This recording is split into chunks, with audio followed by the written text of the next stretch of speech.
La semana pasada comenzamos a estudiar lo que es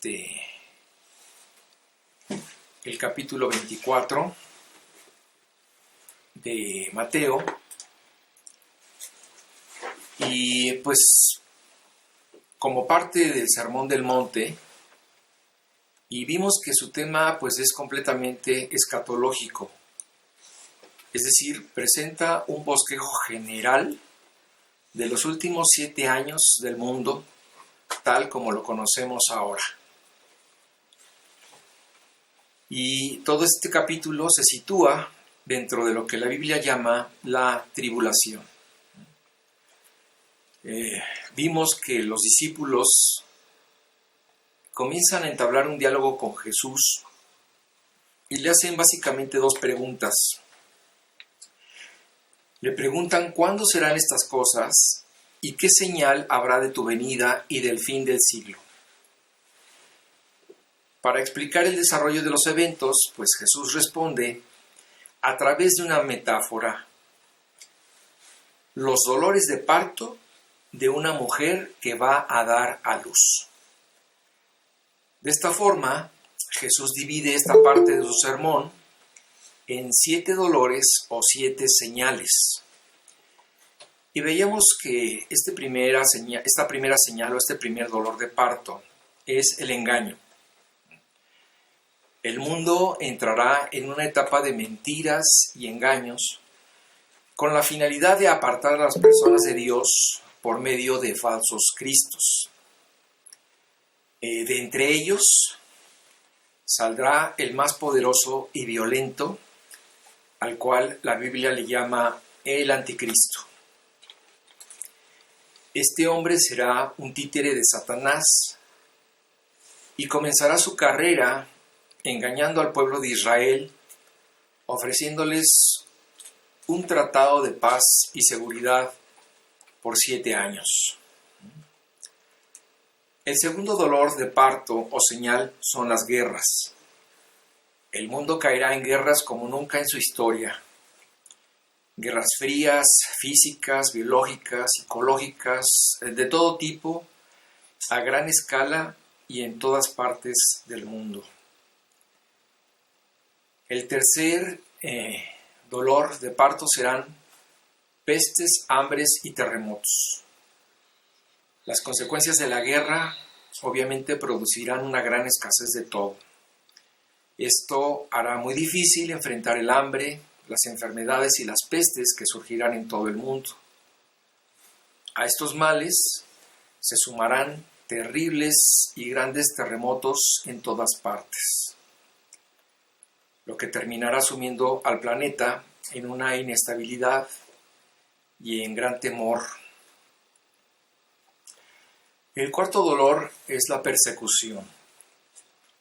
El anticristo ordenará la exterminación de todo el pueblo judío con la finalidad de frustrar la promesa de Dios de gobernar sobre ellos. Todos los nuevos creyentes también serán perseguidos por rebelarse en contra del anticristo. La mayoría de los que se conviertan en ese tiempo pues padecerán como los primeros mártires de la iglesia, y prácticamente su fe les costará la vida.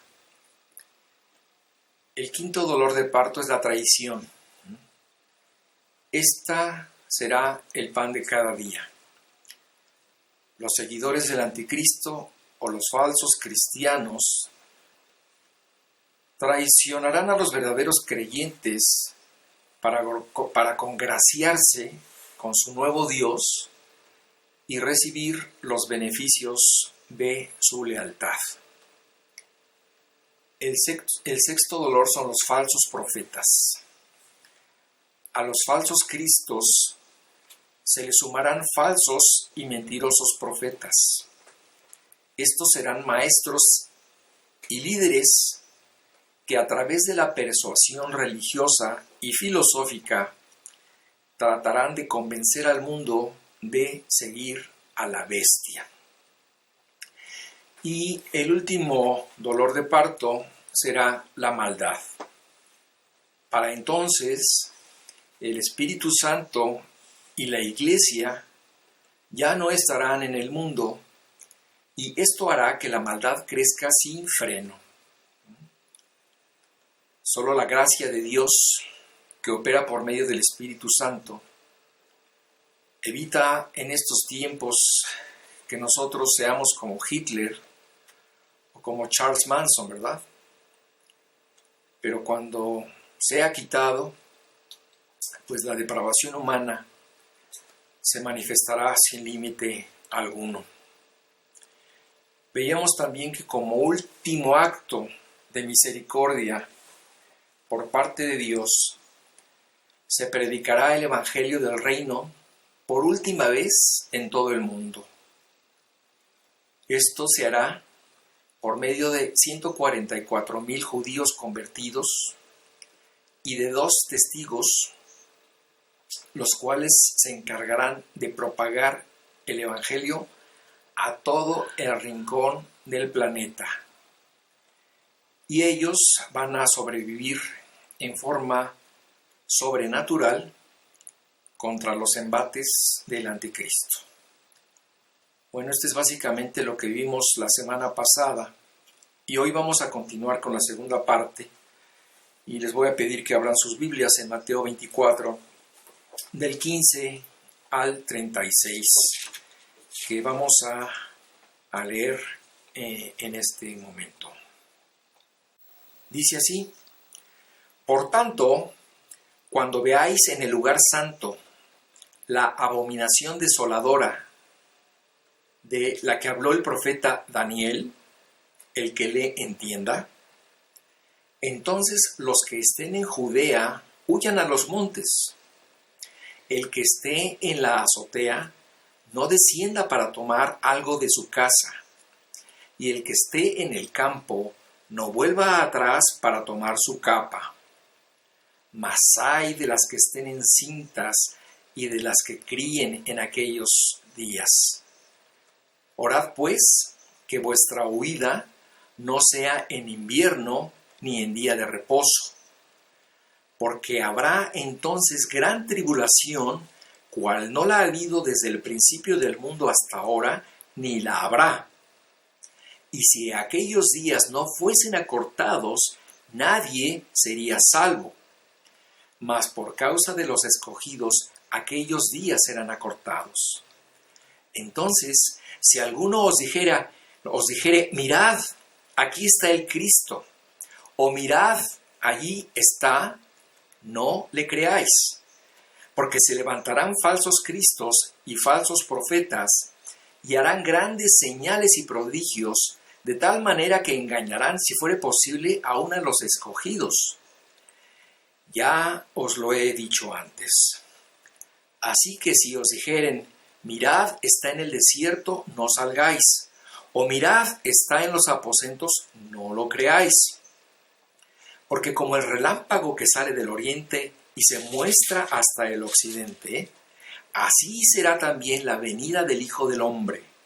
Porque donde quiera que estuviere el cuerpo muerto, allí se juntarán las águilas. E inmediatamente después de la tribulación de aquellos días, el sol se oscurecerá y la luna no dará su resplandor, y las estrellas caerán del cielo, y las potencias de los cielos serán conmovidas. Entonces aparecerá la señal del Hijo del Hombre en el cielo, y entonces lamentarán todas las tribus de la tierra, y verán al Hijo del Hombre viniendo sobre las nubes del cielo con poder y gran gloria. Y enviará a sus ángeles con gran voz de trompeta, y juntarán a sus escogidos de los 4 vientos, desde un extremo del cielo hasta el otro. De la higuera aprended la parábola. Cuando ya su rama está tierna y brotan las hojas, sabéis que el verano está cerca. Así también vosotros, cuando veáis todas estas cosas, conoced que está cerca a las puertas. De cierto os digo que no pasará esta generación hasta que todo esto acontezca. El cielo y la tierra pasarán, pero mis palabras no pasarán. Bueno, ok. Vemos entonces en el versículo 15 en la que Jesús empieza a hablar acerca de una abominación desoladora. Y dice, cuando veas esta abominación desoladora, pongan atención. Este verso, el 15, es un parteaguas porque da comienzo a la segunda mitad de este juicio, llamándolo la gran tribulación. Es decir, ya han pasado los primeros 3 años y medio en los cuales iniciaron los dolores de parto. Y es el profeta Daniel quien profetizó hace 550 años lo que sucedería a la mitad de esta semana de 7 años. Esto quiere decir que el pacto que el anticristo había hecho con Israel, por medio del cual prometió paz y seguridad, y que originalmente duraría 7 años, será roto por el mismo anticristo a los 3 años y medio. Este personaje comenzará a hacer cosas que pondrán en evidencia que él es un falso Cristo y exhibirá sus verdaderas intenciones.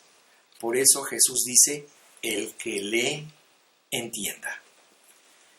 El anticristo invade a Jerusalén, entra en el templo, se autoproclama Dios y exige adoración, como dice segunda de Tesalonicenses 2:4. Dice, el cual se opone y se levanta contra todo lo que se llama Dios o es objeto de culto, tanto que se sienta en el templo de Dios como Dios, haciéndose pasar por Dios. Este hombre, de alguna manera, profanará el templo poniendo allí su imagen, lo cual provocará pues una gran abominación y desolación en todo el pueblo de Israel. Algo similar ya había sucedido antes, en el año 168 a.C., cuando Antíoco IV Epífanes entró al templo, sacrificó una cerda en el altar de los sacrificios, obligó a los sacerdotes a comer de ese animal considerado inmundo, roció su sangre en el lugar santísimo y colocó una estatua de Zeus. Esto fue algo tremendo registrado en la historia del pueblo de Israel. Pues algo similar sucederá cuando el anticristo profane el templo. Bueno, dice aquí más adelante, ¿verdad? Jesús empieza a narrar la situación en la que va a estar la ciudad de Jerusalén. Y aquí, a partir del versículo 16 al 20, Jesús está pidiendo expresamente que todas las personas que estén vivas en el momento del destape del anticristo huyan de la ciudad de Jerusalén, la cual aquí Jesús menciona como el epicentro de la acción. Dice prácticamente, huyan de ahí como si un incendio o un terremoto comenzara, ¿verdad? Encuentren refugio en las partes altas, no se detengan a rescatar ninguna pertenencia, es decir, emprendan la huida, no se vuelvan atrás, que ninguna cosa los retrase. Aunque Jesús centra su relato y su énfasis en esta ciudad de Jerusalén, no quiere decir que todos estos eventos se desarrollen nada más ahí. Estamos hablando de cuestiones y de sucesos que se van a desarrollar en todo el mundo. Pero Jesús hace referencia a esto como un ejemplo de lo que va a estar sucediendo en todas partes del mundo. Bueno, Aún así, pues muchos cristianos morirán.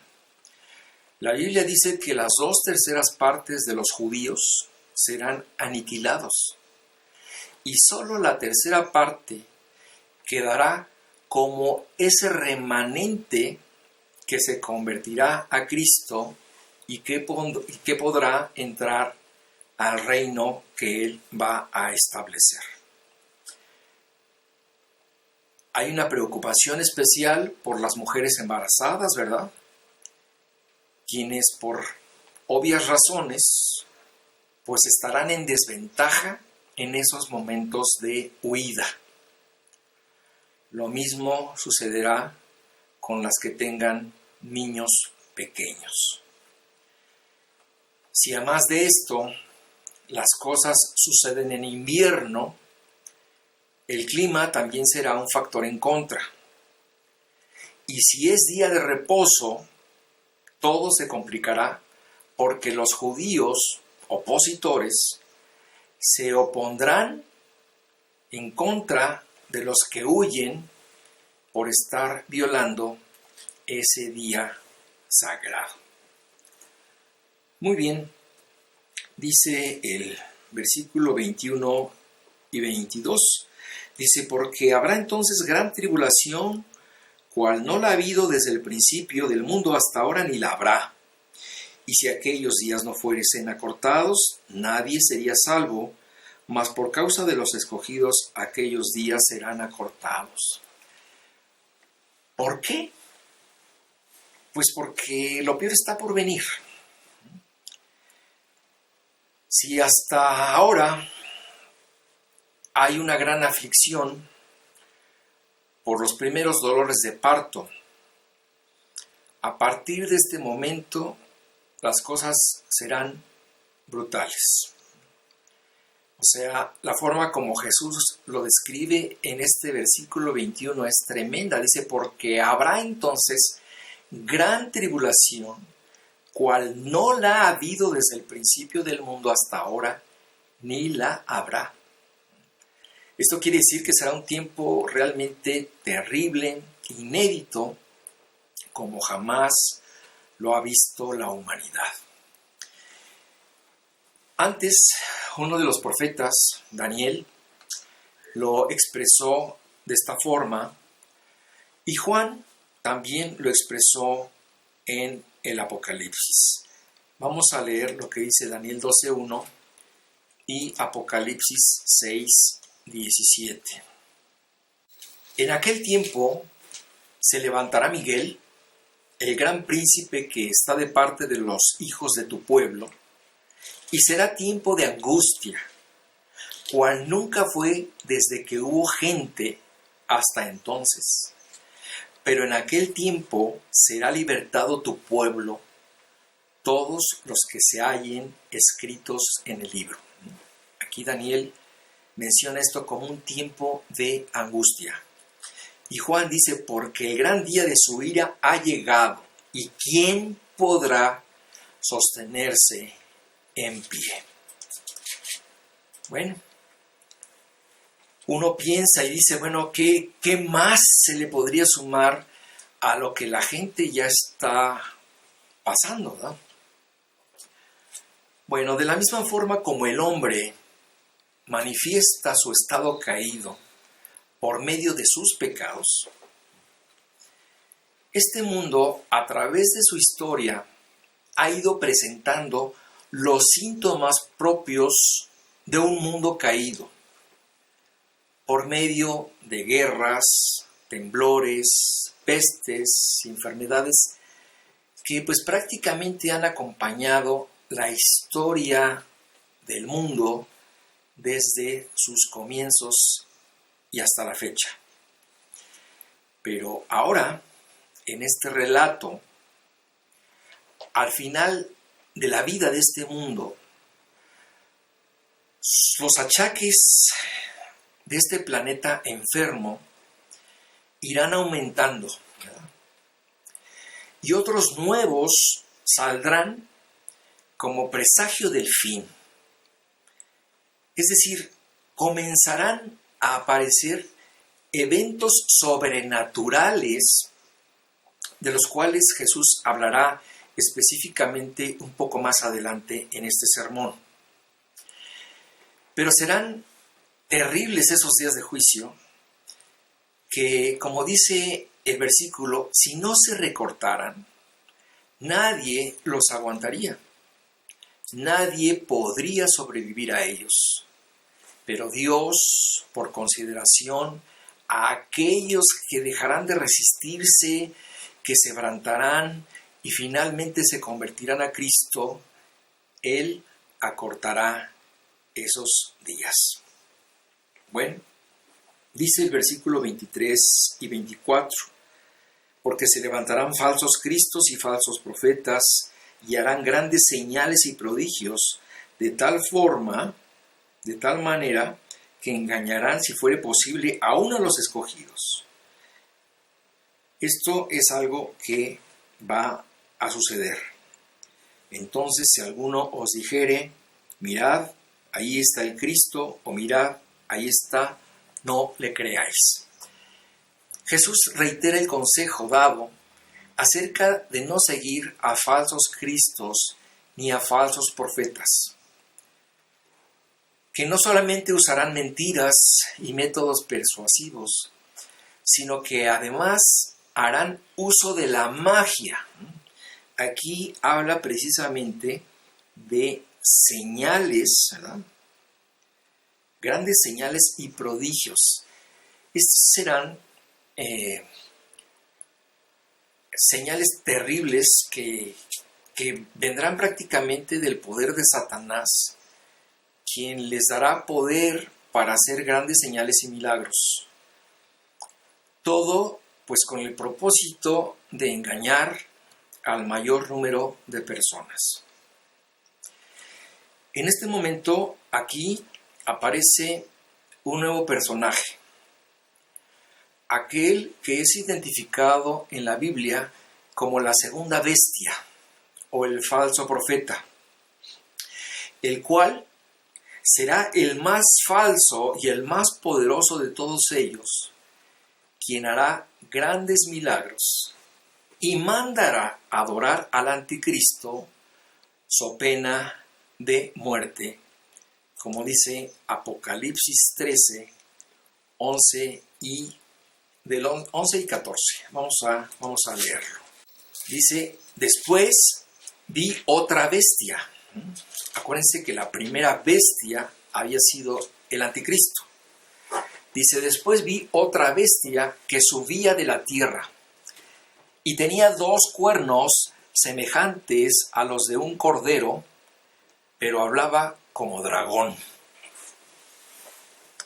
Y engaña a los moradores de la tierra con las señales que se le ha permitido hacer en presencia de la bestia, mandando a los moradores de la tierra que le hagan imagen a la bestia que tiene la herida de espada y vivió. Bueno, en el versículo 25 y 26 dice, ya os lo he dicho antes, así que si os dijeren, mirad, está en el desierto, no salgáis, o mirad, está en los aposentos, no le creáis. Es decir, aquí Jesús está dando una advertencia. Estos falsos profetas, estos falsos maestros, tratarán de entrampar a los judíos para llevarlos a las garras del mismo anticristo. Pero para evitar esto, deberán dejarse guiar por las instrucciones de la Biblia de los 144,000 judíos y de los 2 testigos que traerá Dios como sus mensajeros, como sus predicadores y sus consejeros. Por lo tanto, dice Jesús, si alguien les dice, miren, el Mesías está en el desierto, ni se molesten en ir a buscarlo. O bien, si les dice, miren, se esconde aquí, no lo crean. Es más, si alguien dice saber dónde está el Mesías, esta será la señal para saber que esa persona los quiere engañar. Así que no le crean, dice Jesús. Y dice,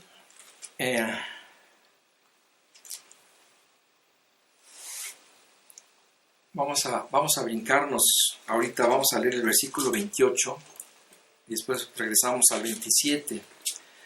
Dice, porque donde quiera que estuviere el cuerpo muerto, allí se juntarán las águilas. Es decir, en este verso, la palabra águilas se refiere a aves de rapiña, buitres.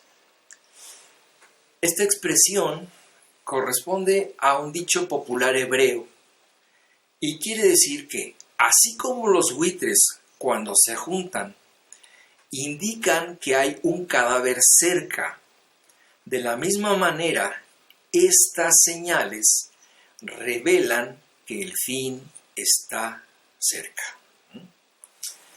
Vamos a continuar con el 29 y enseguida regresamos al 27. Lo que pasa es que tienen una temática muy semejante. Bueno, dice el 29.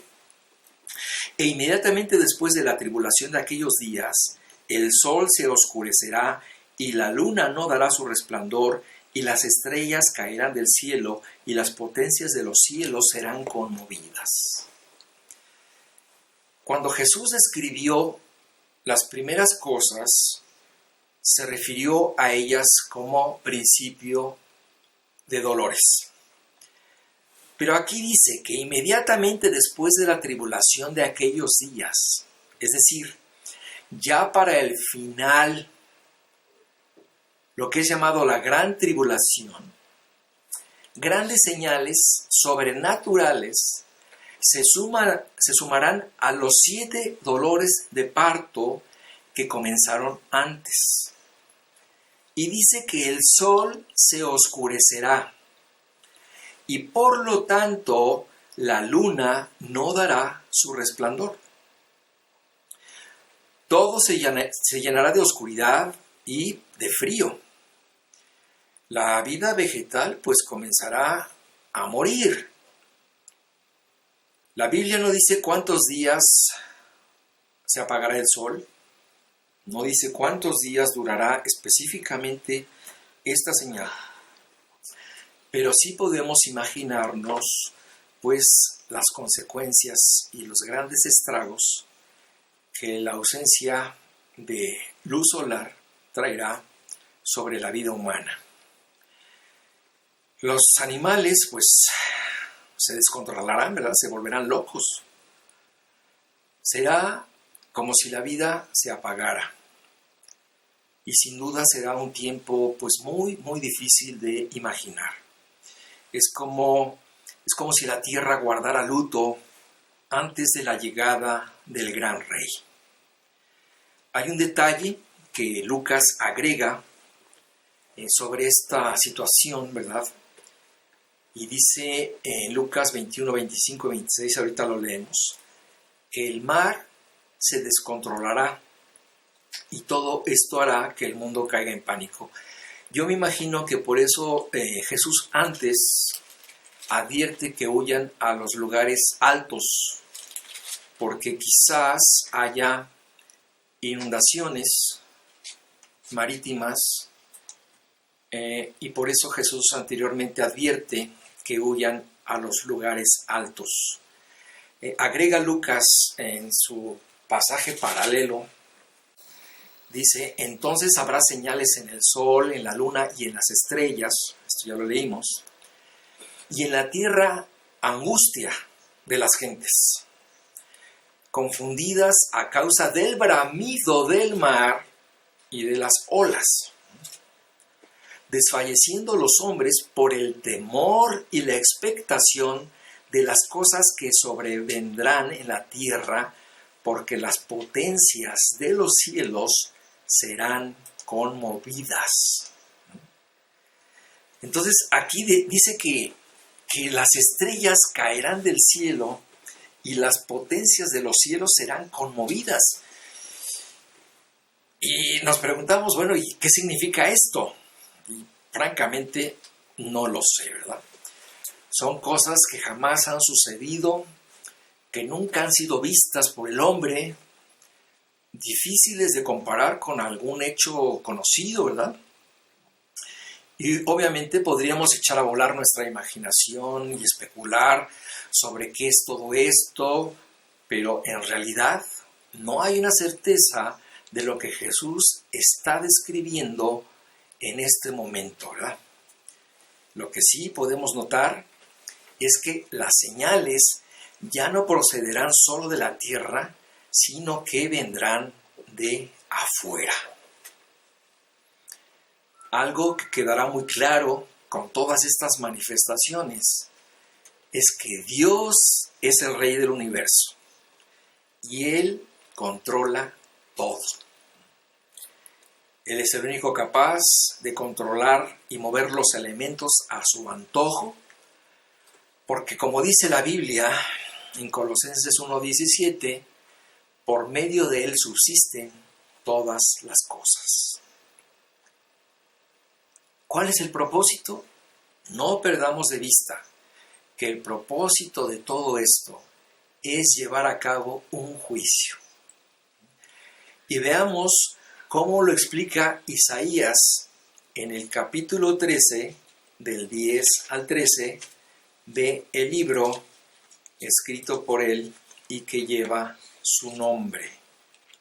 Ok, dice, por lo cual las estrellas de los cielos y sus luceros no darán su luz, y el sol se oscurecerá al nacer, y la luna no dará su resplandor. Y castigaré al mundo por su maldad, y a los impíos por su iniquidad, y haré que cese la arrogancia de los soberbios, y abatiré la altivez de los fuertes. Haré más precioso que el oro fino al varón, y más que el oro fino de Ofir al hombre, porque haré estremecer los cielos, y la tierra se moverá de su lugar en la indignación de Jehová de los ejércitos, y en el día del ardor de su ira. Entonces aquí estamos hablando de que Dios está manifestando su ira. Y nos damos cuenta que esta forma de manifestar su ira es absolutamente terrible. Pero ¿qué es lo que viene adelante? Dice, cuando todo parezca perdido, aparecerá el Hijo del Hombre, Jesucristo mismo. Y ahora regresamos al versículo 27.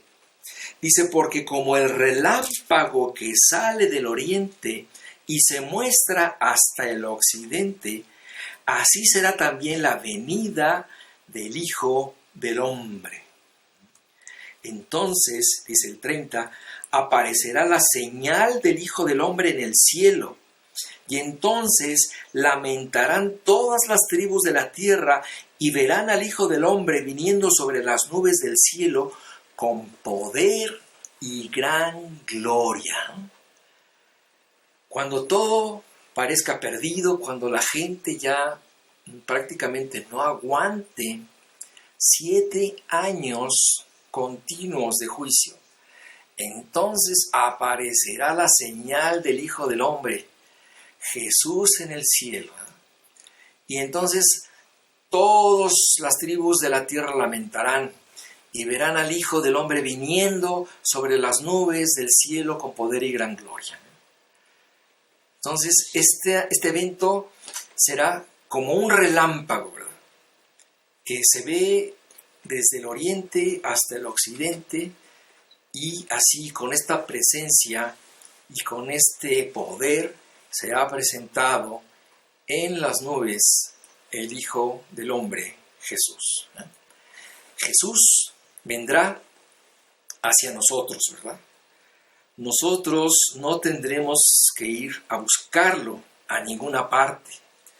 Él vendrá del cielo, como dice Filipenses 3:20, donde dice, mas nuestra ciudadanía está en los cielos, de donde también esperamos al Salvador, al Señor Jesucristo. Es decir, Pablo nos está diciendo que nosotros tenemos que esperar al Dios del cielo venir del cielo, tal como también se los dijo Jesús a sus discípulos antes de ascender por medio de los ángeles, quienes le dijeron a los discípulos: varones galileos, ¿por qué estáis mirando al cielo?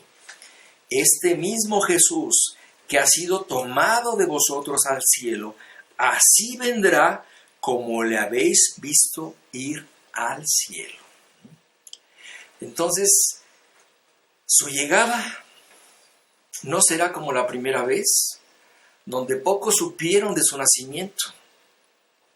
Su llegada será súbita, sorpresiva y espectacular.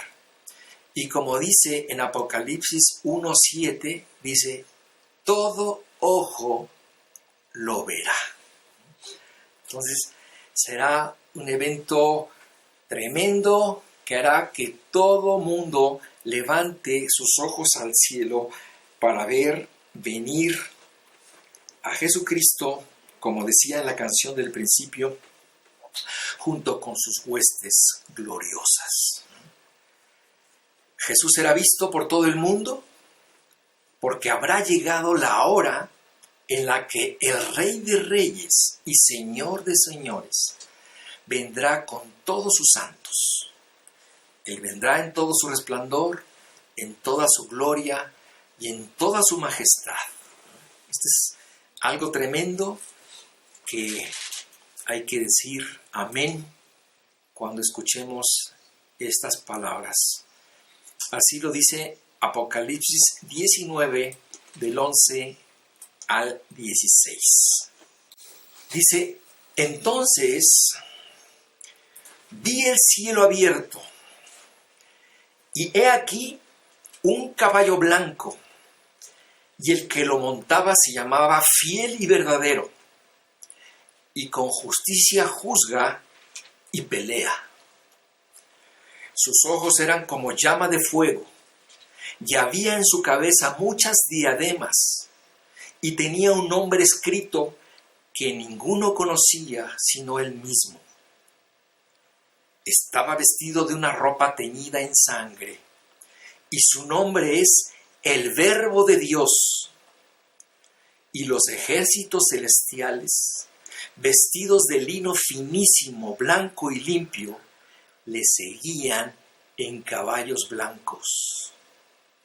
De su boca sale una espada aguda para herir con ella a las naciones, y él las regirá con vara de hierro.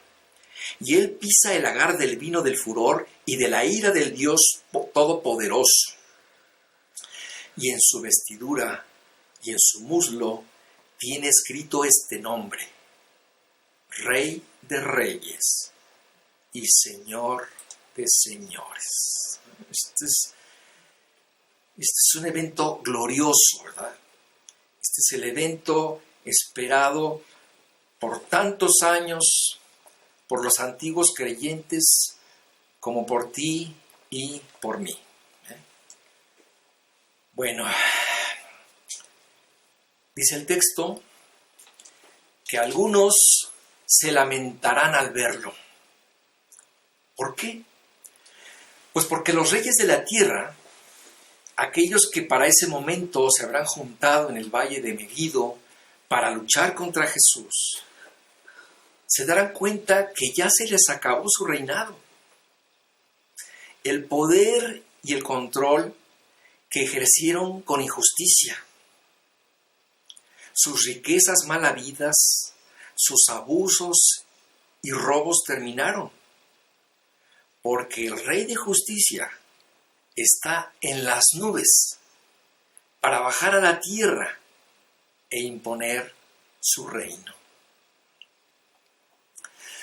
Otros se lamentarán porque finalmente reconocerán que ese Mesías que viene del cielo es el mismísimo Cristo Jesús, aquel que rechazaron antes y que nunca quisieron aceptar ni reconocerlo, como dice la Biblia en Zacarías 12, 10 y 11.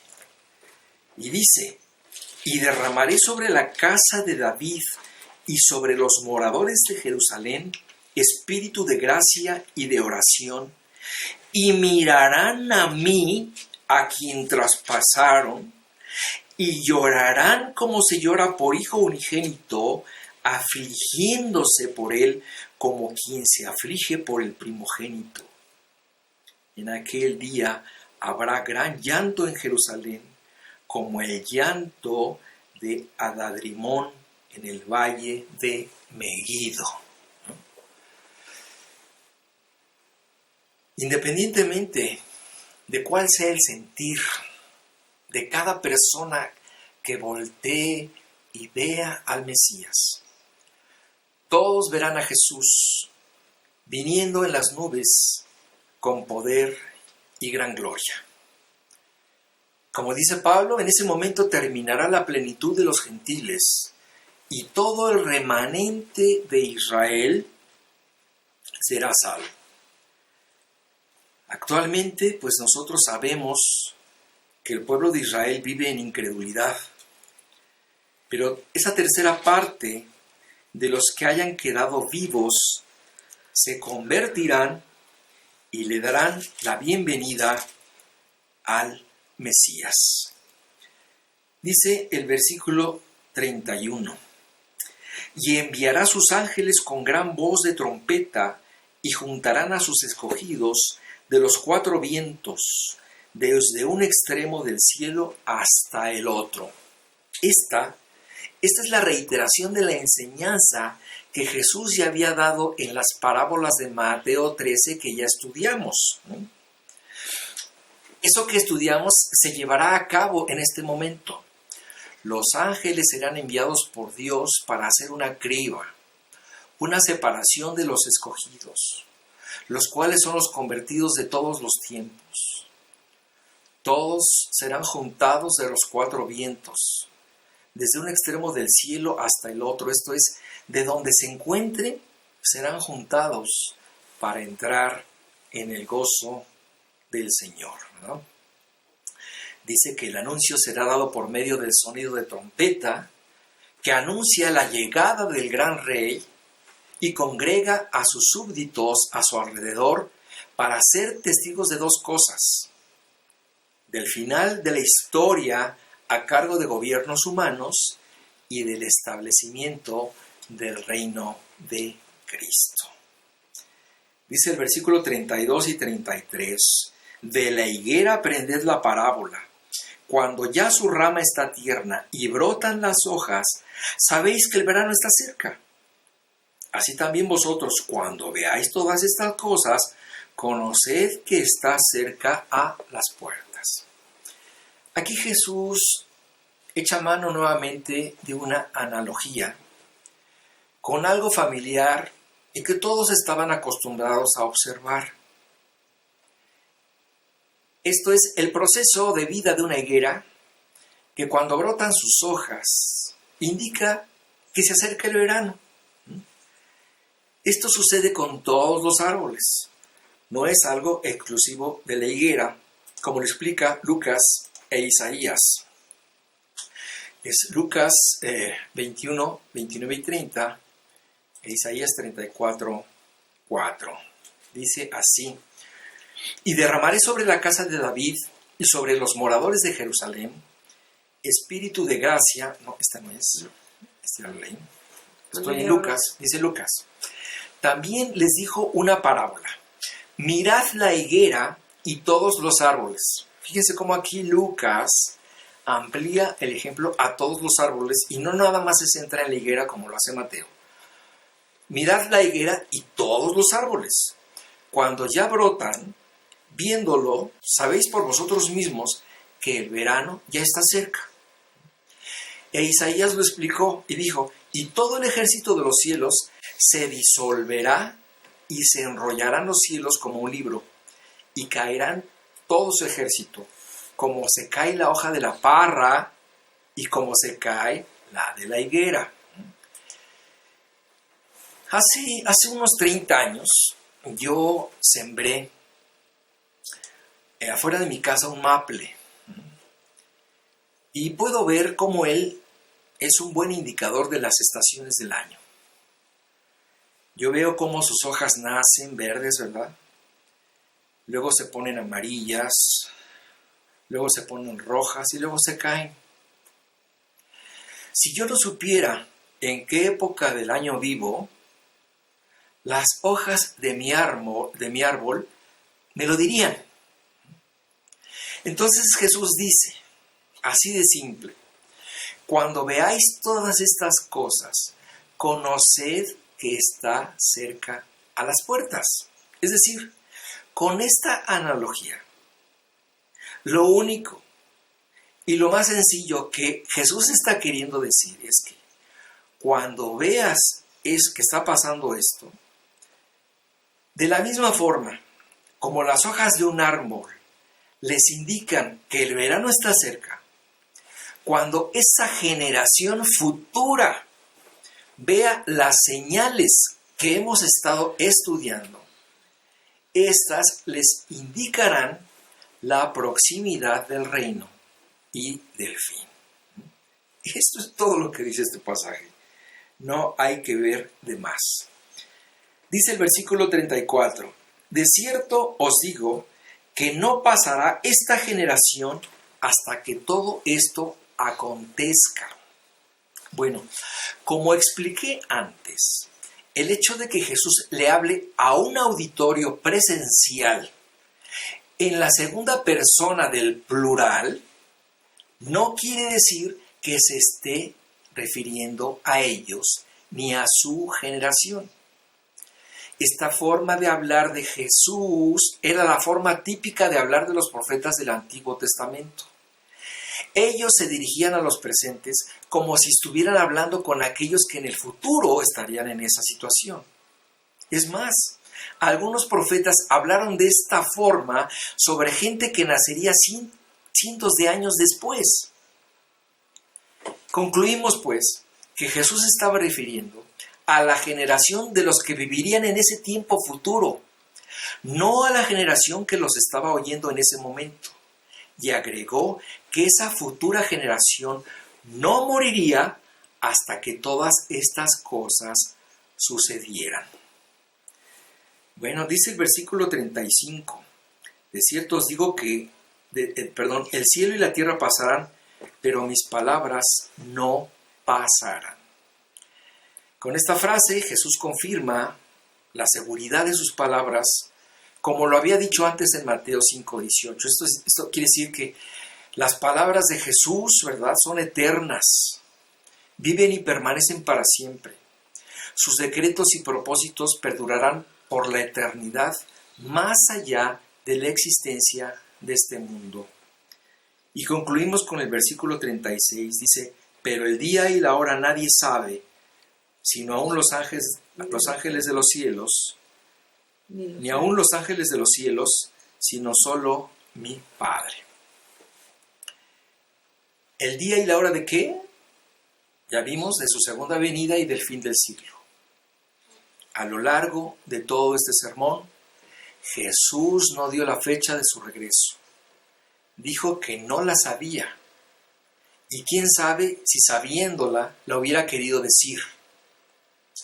Aquí vemos que para la economía divina, esta información estaba velada tanto para los ángeles del cielo como para la humanidad de Cristo. Podemos especular sobre las razones de Dios para ocultar esta información, pero la realidad es que Dios no dio una explicación por su silencio. Solo recordemos que cuando Jesús vino al mundo, decidió someterse totalmente a la voluntad del Padre. Y esto es un ejemplo de ello, como dice Juan 8:38, que dice, Jesús les dijo, de cierto os digo, 38, yo hablo lo que he visto cerca del Padre, y vosotros hacéis lo que habéis oído acerca de vuestro padre. Es decir, Jesús se sometió voluntariamente a la voluntad del Padre.